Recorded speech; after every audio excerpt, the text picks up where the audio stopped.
But first you have to come to your senses. You have to realize that you're unworthy, that you're undeserving of His grace. And you know what?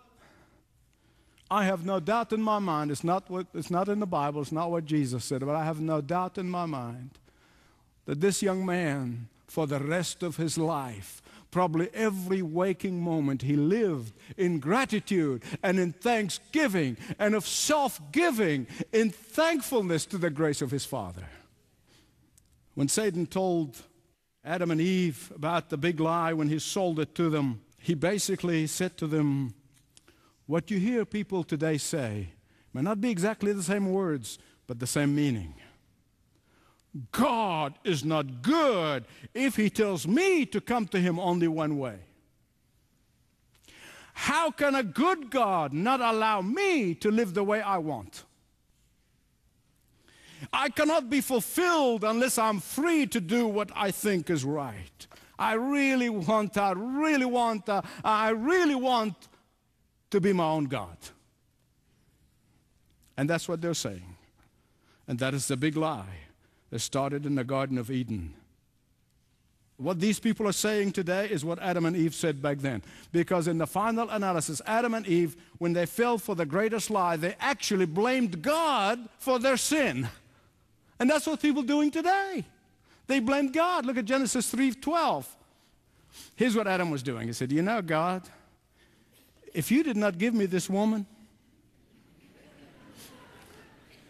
and now some of you thinking he is a wimp, and he was. If you have not given me this woman, I wouldn't have disobeyed you, God.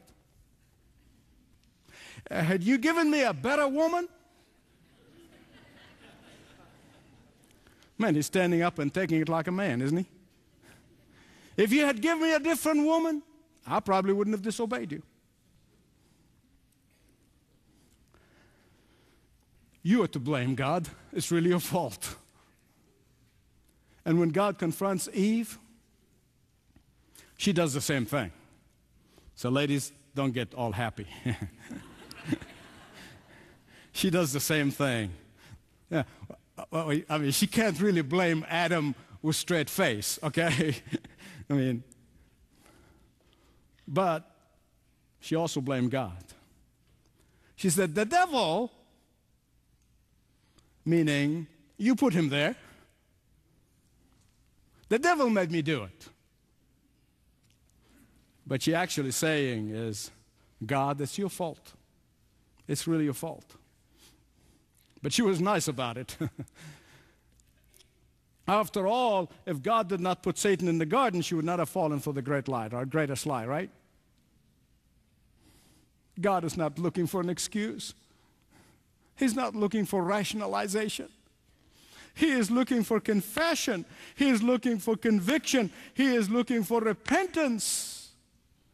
And just as Jesus tells us, there were two men went to the temple to pray. One is a Pharisee and the other one was a publican. And the Pharisee stood there in the temple and said, you know, God, I am really a good guy.